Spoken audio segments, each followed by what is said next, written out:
Hello everyone, this video will cover Module 6. So Module 6 and Module 7 are probably the most complicated for this class.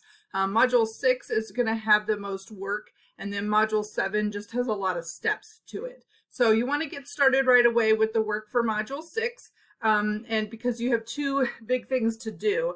So we're starting to work on our last essay, which is the cause and effect essay. The cause and effect essay is going to be the most complicated of the assignments that we do, the biggest. If you think of it, it's kind of like the biggest writing assignment that we do. And we're actually doing two things to help you really just get prepared for the essay in this module. So first thing you're going to do is a brainstorm writing plan, which you should be familiar with. It looks very similar to the ones we've done before. And then the next thing you're going to do is actually write a rough draft.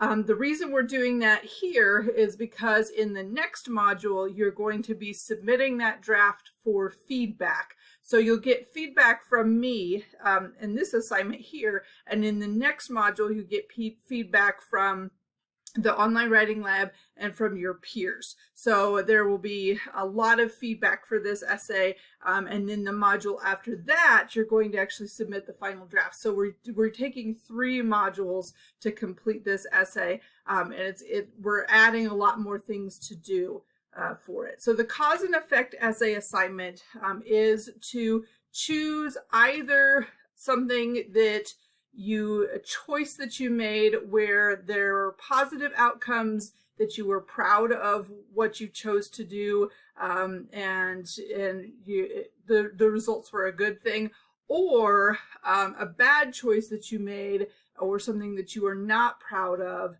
and the consequences of that. So basically a cause and effect essay explores the causes and effects of something. And in this case, it's the causes and effects of a choice that you made. So it does need to be a specific choice that you made in your life.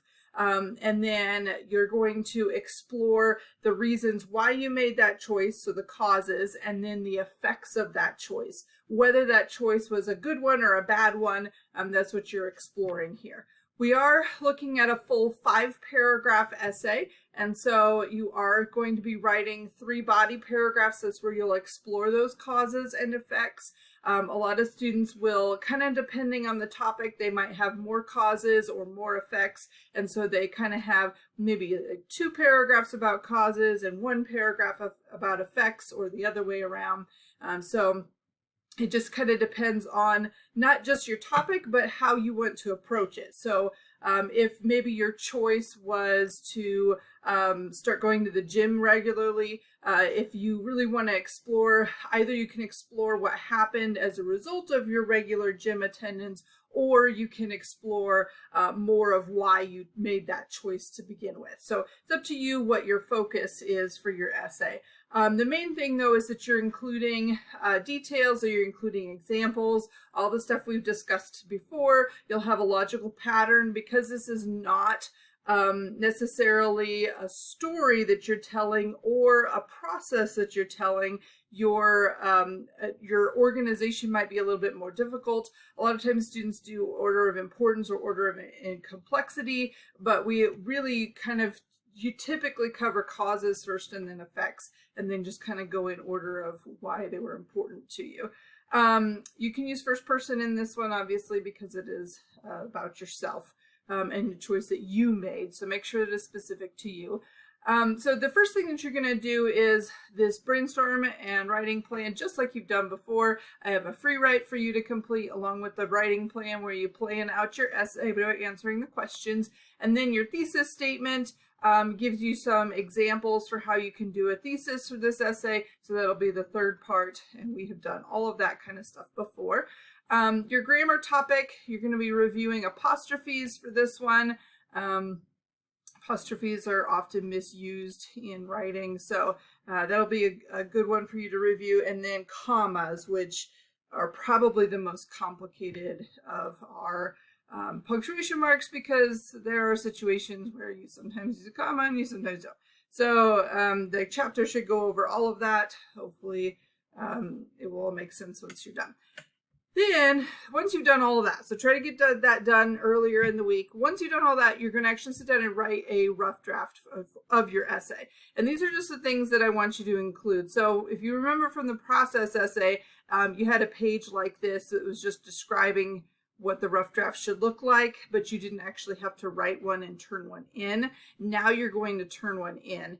So once you are finished with the brainstorm and writing plan and hopefully have gotten some feedback from me, I'll try to look kind of midweek to give you some feedback. But once you're done with that, you can start writing the essay. Rough draft needs to be all 5 paragraphs. So get your introduction paragraph done, get that thesis in there, get your body paragraphs written out. Even if it's fairly rough, it should be rough because it's a rough draft. You might not have all of your examples in there, that kind of thing in the conclusion. Once you've got all of that written out, then you're going to submit it to the assignment itself. Once you've submitted it to the assignment, you're also going to leave yourself some feedback. And to do that, you will, once you've submitted something here, you'll actually see the submission details over here on the side. And let me actually submit something here and I'll show you what it looks like. Okay, so I have my assignment submitted over here, and now you can see if you click on submission details, it will bring up this box in the middle with the view feedback. If you have not seen feedback from me at any point on your major assignments, this is how you access it. So submission details and then the view feedback. I know it's a small button. I don't know why they don't make it easier to find, but I'm not in charge. So once you have that pulled up, it should bring up this docu-viewer in the middle, and you should have the option to make it full screen just so you can see it a little bit better. And then what you're going to do is you have all kinds of tools up here that you can make comments on your own draft. And so what I want you to do is you can use the highlighting if you want to.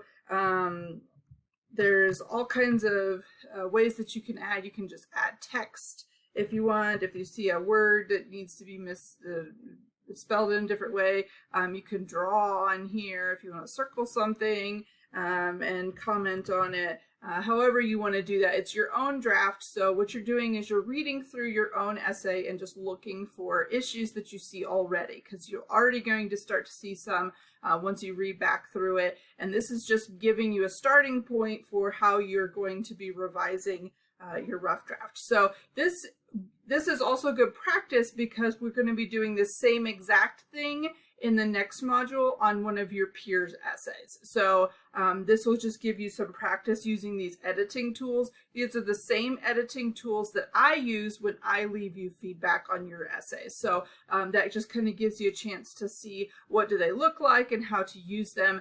And so once you've made a comment on here and you kind of exit out of that comment box, it's on there. Anyone who has access to the file on here through this particular assignment can see those. So I'll be able to see the comments that you make on your own essay. So that is the rough draft assignment.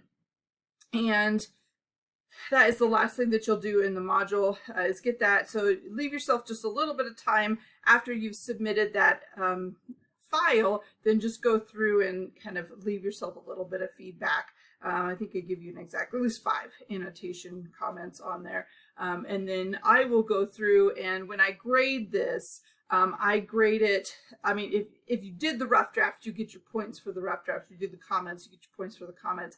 So I don't grade it like I do your essay. I'm not looking for those specific issues. I don't have a rubric or anything. But I will leave you feedback of things that you can start working on as you change your rough draft into a final draft. So that's what we're working on in this module. Like I said, it's going to take you a little bit longer because you're doing the brainstorm and then you're actually writing the full rough draft. Typically, I would prefer to put them in separate modules, but we don't have enough time for that. So just kind of keep that in mind. Let me know if you have any questions, if you're having any issues, and have a great week.